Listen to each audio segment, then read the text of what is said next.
Salam sejahtera bagi kita semua. Baik, teman-teman, saya membuat video ini untuk memberikan penjelasan terkait penugasan proyek uh, untuk mata kuliah teknik tata cara dan pengumpulan kerja ini. Jadi, uh, tugas ini sebagai tugas pengganti dalam proses UTS. Jadi, artinya tugas ini akan saya sampaikan pada hari ini untuk bisa teman-teman kerjakan selama mungkin kurang lebih 2 minggu ya. Jadi sekarang ya 1 minggu lebih untuk bisa laporan ini dikumpulkan saat pelaksanaan UTS. UTS nanti akan saya lakukan ujian melalui interview terkait hasil laporan proyek Anda. Baik, saya akan jelaskan bagaimana tugas proyek yang akan Anda laksanakan.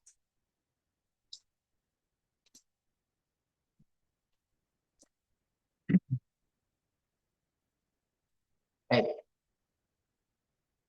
Jadi tugas proyek individu mahasiswa. Artinya apa? Tugas ini dikerjakan individu.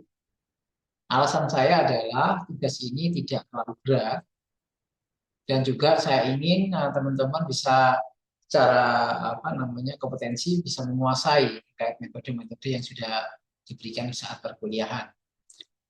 Jadi tugas proyek individu mahasiswa terkait bagi waktu dan gerakan dalam lingkungan kerja. Judul proyek, analisis efisiensi operasional melalui segi waktu dan gerakan. Nah, teman-teman nanti boleh menambahkan judul proyeknya adalah objek yang akan Anda tambahkan. Misalkan teman-teman kasih spasi, enter, studi kasus, pom bensin, atau pengukuran waktu normal, waktu baku di pom bensin Lampis, boleh. Jadi teman-teman nanti judul proyeknya bisa diberikan keterangan tambahan analisis efisiensi operasional melalui studi waktu gerakan, studi kasus,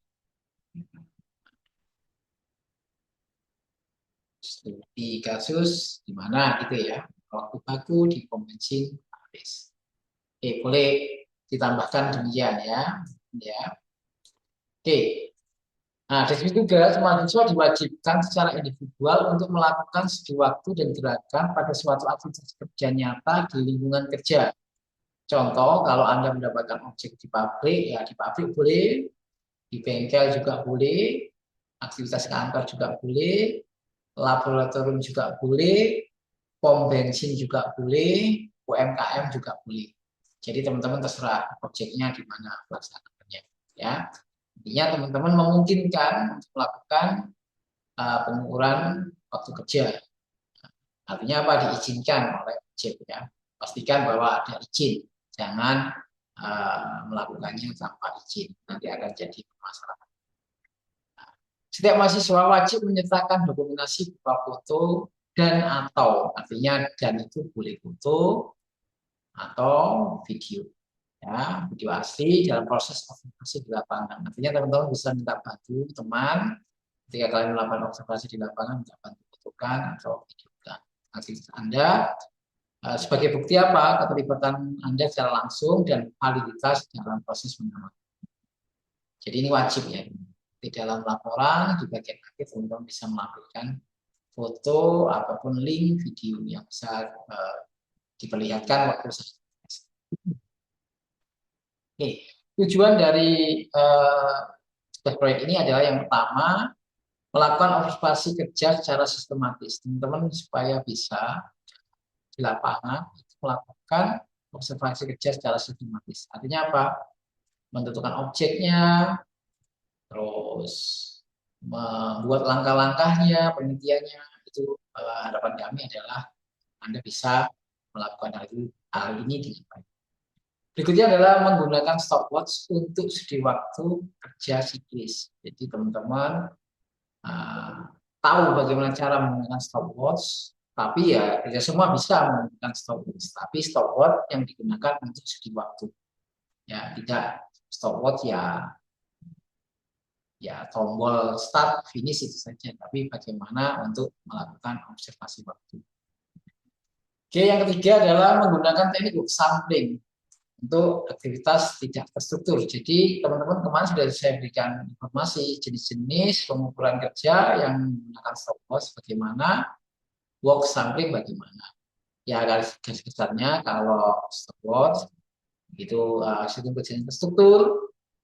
Jadi langkah setiap kerja itu sama, tapi kalau work sampling itu tidak terstruktur, ya, random. Jenis pekerjaannya terlalu beragam, waktunya juga tidak sama, digunakan work sampling. Nah, work sampling kemarin teman-teman juga harus bisa menyajikan langkah-langkah sistematisnya. Salah satunya adalah menyiapkan waktu randomnya. Bagaimana menggunakan Excel, MS Excel untuk bisa menentukan waktu randomnya. Ya. Di harapannya kemarin perkuliahan bisa dipahami. Terus mengidentifikasi elemen-elemen kerja dan menghitung waktu baku. Teman, ya semua saya yakin materi-materi yang sudah saya sampaikan bisa kalian ambil lagi untuk bisa diidentifikasi dalam penyusunan laporan. Terus memberikan rekomendasi. Nah, ujung-ujung akhirnya adalah teman-teman memberikan rekomendasi peningkatan efisiensi berbasis data di lapangan. Teman-teman nanti bisa memberikan rekomendasi untuk supaya apa? Oh, waktu bakunya lebih singkat, lebih optimal. Itu bisa. Jadi bentuk wajib dalam laporan nanti teman-teman bisa membuat suatu rekomendasi. Nah, ini langkah-langkah kerjanya mohon diperhatikan dengan baik. Yang pertama tentunya pemilihan objek kerja. Pilihlah aktivitas operasional nyata yang dapat diamati. Teman-teman tadi kan ada dua aktivitas ya, stopwatch, time study, dan work sampling. Nah, nilai akan optimal bila ada dua muatan analisis, stopwatch ada, work sampling ada. Nah, itu jauh lebih bagus ya. Tapi kalau misalnya Anda hanya tidak bisa pekerjaan ini hanya bisa diselesaikan dengan work sampling saja, stopwatch nggak bisa, ya tidak apa-apa. Nah, tentunya saya akan berikan bobot lebih nilai jika dikerjakan dengan dua metode ini, sehingga teman-teman benar-benar mengaplikasikan dua metode ini, ya stopwatch dan work sampling. Ya. Jadi pilihlah, makanya oleh karena pilihlah aktivitas operasional yang dapat disesuaikan. Ya, ada aktivitas yang tetap, dan juga ada yang aktivitas yang pekerjaan yang tidak terstruktur. Nah, ya nanti silakan dipilih jenis-jenis operasional. Oke, dapat dilakukan misalkan di punya anggota keluarganya, tetangganya, temannya, ataupun lingkungan sekitarnya. Ya, nggak perlu jauh-jauh dan juga teman-teman tidak memerlukan perizinan yang rumit ya. Nah, harapan saya ya yang sederhana-sederhana. Bahkan mohon maaf, misalkan teman-teman ada usaha jus ya tidak apa-apa, gitu tidak apa-apa. Jus atau pom bensin atau bengkel, banyak kan bengkel di sekitaran itu bisa teman-teman digunakan untuk bisa melakukan. Misalkan bengkel, Pak, bisa ini kalau stopwatch, tapi work sampling ya nggak apa-apa. Nanti ada kan alasan landasan latar belakangnya kan nanti bisa disajikan sehingga penilaian saya akan dikomprehensif ya. Berikutnya adalah pengamatan awal dan peta kerja ya. Jadi teman-teman gambarkan flow proses catnya atau operation proses catnya. Boleh salah satu, boleh keduanya karena sifatnya atau ya rasanya atau. Nah, itu kalian bisa gambarkan sehingga teman-teman tahu elemen kerjanya itu apa saja. Sehingga memudahkan di tahap ketiga. Nah, ketika operation proses catnya diketahui, sedi waktunya stopwatch time tadi itu bisa dilaksanakan. Karena stopwatch time tadi wajib hukumnya ada identifikasi elemen kerja. Nah, pengukuran dilakukan 10 kali minimal. Sehingga ada nanti uji keseragaman data dan lain-lain bisa keluar ya. Sehingga ada penghitungannya tidak mengandalkan satu data siklus saja. Itu teman semakin banyak tentunya semakin baik ya. Catatan ini kan minimal 10 kali. Nah, kalau misalkan Pak boleh 15 kali, silakan. Tergantung kesediaan Anda dan waktu. Ya. Ya tentunya waktu stopwatch, teman-teman menghitung waktu rata-rata, waktu normal, waktu sampai dengan waktu standar. Waktu baku kan gampang. 1/waktu baku sama dengan waktu standar. Oke ya.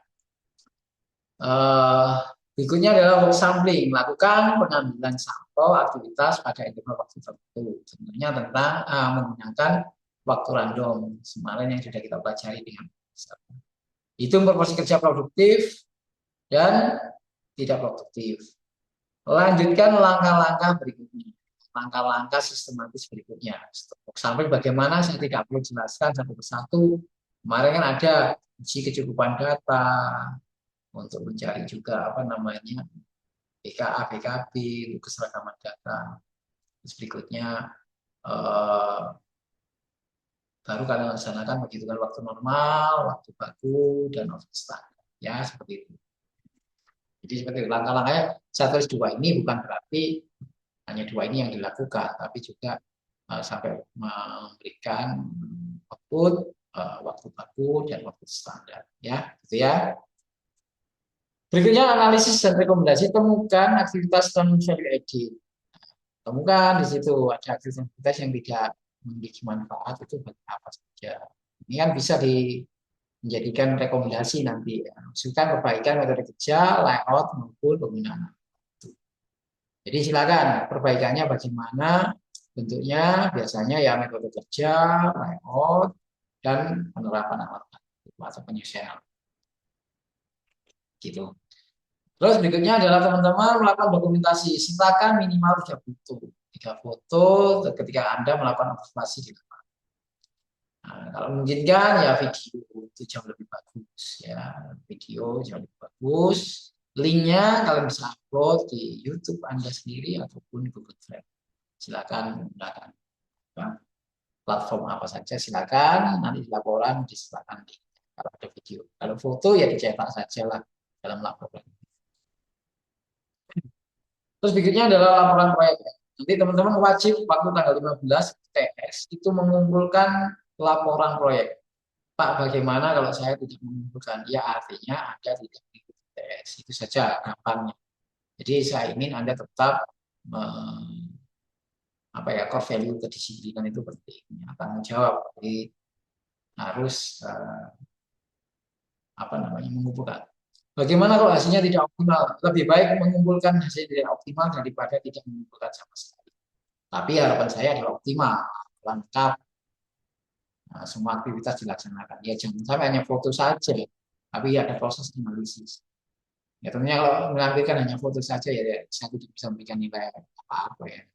Ya artinya kalian mengerjakan ada proses yang salah itu wajar kalau Anda tidak paham. Ya. Tapi kalau hanya menyajikan hal-hal yang tidak sesuai dengan pembelajaran ya tentunya tidak akan mendapatkan penilaian. Ya, seperti itu ada laporan proyek, durasinya ya sekalian optimal kan. Video ini akan saya share hari ini juga. Jadi teman bisa bisa melaksanakannya. Saya tidak mungkin bisa memberikan konsultasi secara langsung ya. Mungkin bisa by WA, tapi mohon maaf saya ada di luar kota, ada tugas dari kampus untuk jadi agak sulit kalau saya memberikan konsultasi. Jadi harapan saya bisa teach other ya kalau bisa berkonsultasi dengan teman yang kemarin saya nilai banyak kok sebagian besar teman-teman sudah menguasai pengamatan saya. Bisa konsultasi dengan teman-teman yang lain untuk apa namanya memahami proyek yang akan dilaksanakan. Oke, tentunya ada penilaian nanti ya pemilihan objek kerja ya, semakin kompleks semakin bagus semakin kredibel ya tempatnya semakin misalkan contoh ada satu anak jus gitu ya terus ada satu bengkel tentunya saya akan berikan nilai yang optimal yang bengkel di bengkel lebih lebih kompleks nah, tinggal kalau jus kan Kalau misalkan ada lagi, misalkan, wah ini mebel, itu jauh lebih bagus lagi, kompleks sekali, lebih kompleks lagi, atau mebel yang kompleks. Ya, tentunya pemilihan objek ini juga. Terus bagaimana pengamatan dan pembuatan peta kerja. Jadi mengidentifikasi masing-masing elemen kerja, terus membuat peta kerja, ini bobotnya 20%. Yang tinggi itu, buat OPC yang bagus. Ya, secara OPC kalian bisa lihat dari materi yang sudah kemarin saya berikan, dan juga bisa mungkin menambah referensi melalui jurnal-jurnal maupun video-video pembelajaran di. Terus, nah ini kan ada teman-teman stopwatch time study waktu baku itu bobotnya 25%. Nah, berikutnya work sampling. Nah, Pak, bagaimana kalau tempat saya tidak bisa stopwatch? Dipaksakan pun juga sulit. Bisanya hanya work sampling. Ya nanti akan saya berikan nilai nilai tengahnya ya, nilai tengahnya tentunya misalkan ada stopwatch subject ada 25% ya, ada work sampling 25%. Jadi utuh nilai Anda. Tapi kalau misalkan ada satu objek yang nggak bisa dilaksanakan dengan metode keduanya, ya tentunya akan saya misalkan bobotnya dua-duanya ini saya akumulasikan menjadi 35%, yang harusnya 45%, ini saya berikan penilaian hanya 35%. Seperti itu ya, mungkin saya akan tentunya akan ada. Terus ada usulan rekomendasi. Ya, rekomendasi perbaikan. Nah, rekomendasi perbaikannya itu bisa kalian gunakan based on analisis. Artinya apa? Pengukuran awal dilakukan, pengukuran rekomendasi juga dilakukan. Nah, misalkan Pak, kalau misalkan saya tidak menggunakan hanya apa namanya kualitatif rekomendasinya, ya boleh, tapi tentunya nilai tidak akan bisa optimal, ya.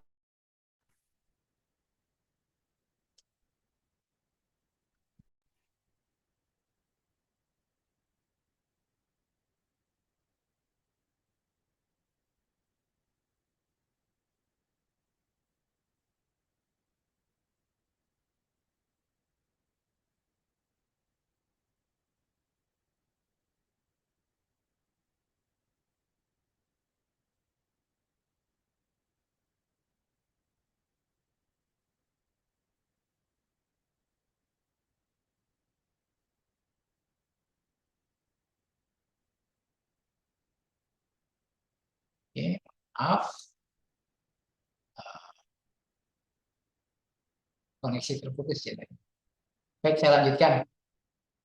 Oke, kualitas laporan ya teman-teman. Saya melihat kemampuan Anda membuat laporan ini penting. Saya banyak melihat laporan-laporan dibuat itu wordnya tidak bagus, sistematikanya juga tidak bagus. Nah, harapan saya eh, teman-teman bisa membuat laporannya yang sebagus mungkin ya, sehingga bisa lebih lebih komprehensif ya, seperti itu ya. Baik, demikian arahan terkait proyek. Ini saya video ini akan saya upload di masyarakat upload, dan juga untuk penugasnya juga saya silakan upload. Silakan dipelajari, silakan dikerjakan. Dan sekali lagi mohon maaf saya tidak bisa melaksanakan pembelajaran secara luring langsung di hadapan. Tapi semoga pengalaman-pengalaman masa lalu, penggunaan waktu COVID, dan juga teman-teman saya yakin juga penggunaan media-media internet itu sangat menguasai. Saya kira pembelajaran daring pun tidak menjadi permasalahan untuk bisa menunjang pembelajaran ini. Baik, terima kasih. Selamat siang. Salam sejahtera bagi kita semua.